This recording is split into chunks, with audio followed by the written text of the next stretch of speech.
umat Islam saling bunuh-membunuh itu? Di mana ibadah sosialnya? Di mana spiritualnya? Kita sibuk bikin masjid.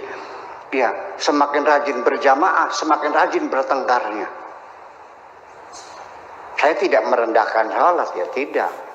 Tetapi kenapa di Al-Quran sendiri, kalau memang itu sebagai tiang agama, kalau itu memang menjadi ukuran seseorang, kalau tidak sholat amalnya tidak ada yang diterima.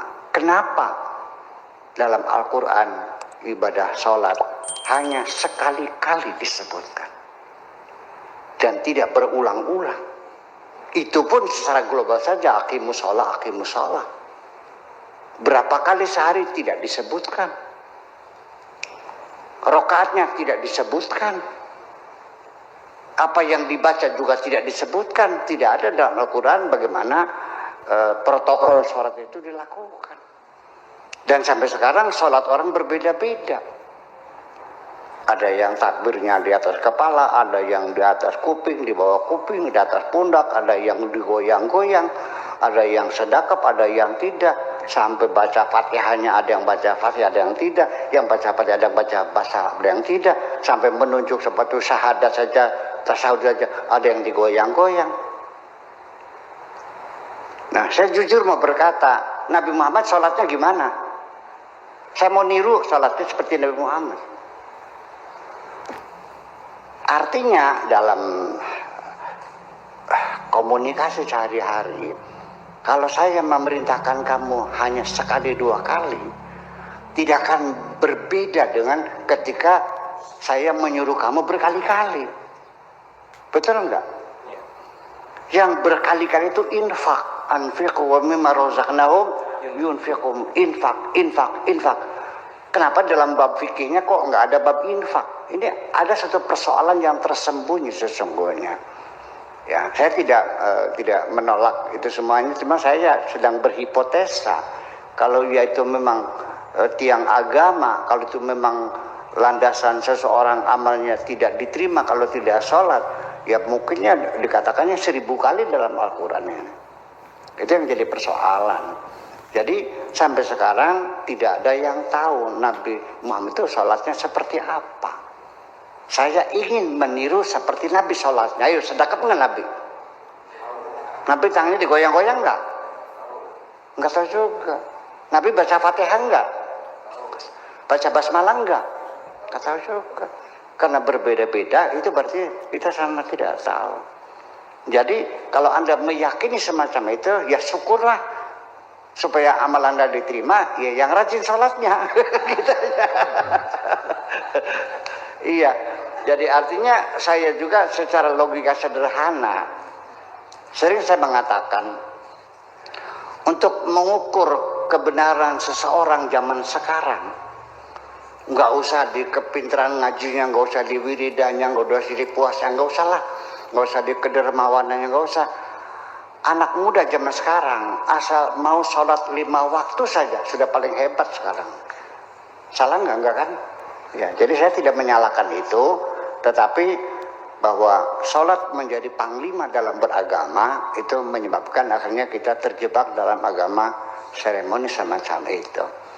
Nah, sehingga ini konsekuensinya kalau orang itu tidak sholat, tapi dia sangat dermawan sekali, Anda hormati nggak? Ada orang itu sholatnya rajin tapi medit. Dihormati enggak? Ada orang bertengkar saja tapi salat berjamaahnya rajin. Hebat enggak? Nah, itu kan kita berbicara dengan logika yang sederhana saja semacam itu. Tetapi saya tidak merendahkan, saya tetap mengagumi, saya menghormati dan saya menyanjung orang yang sholatnya rajin. Itu aja persoalannya. Tetapi saya tidak akan merendahkan seseorang karena dia tidak sholat. Betul. Nah, sekarang kalau orang beragama lain gimana? Anda hilangkan semua kebaikannya karena dia agamanya lain gitu. Dan dia tidak perlu menghormatinya. Nah, ini kan jadi persoalan. Akhirnya melebar sampai kepada sholat, sehingga orang dihinakan karena tidak sholat, orang dihinakan karena agamanya berbeda. dan sebagainya. Saya dalam beragama seperti ini. Ketika ada seseorang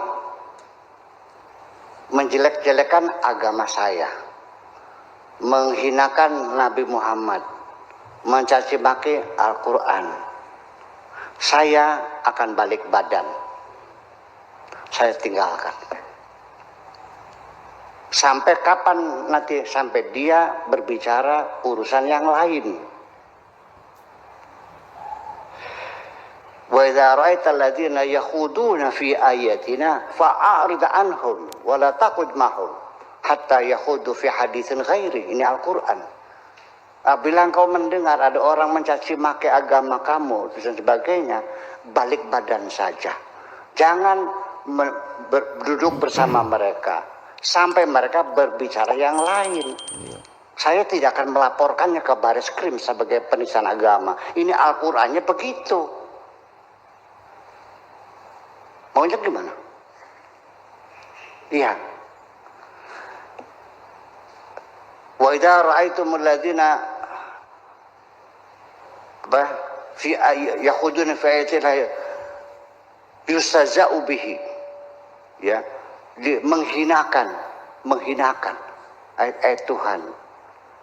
Fa'arid anhum wala taqudu mahum, balik badan, jangan duduk bersama mereka. Hatta yakhudu fi haditsin khairi, balik badan juga tidak selamanya. Kalau sudah dia bicara yang lain, masalah ekonomi, masalah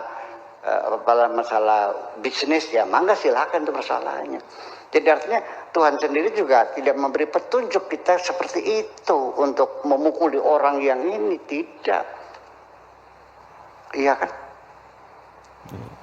Tapi kan ada undang-undang penistaan agama kan. Itu terserah kamu, kalau saya mau ikut Al-Quran aja lah. Makasih, gitu aja. Makasih.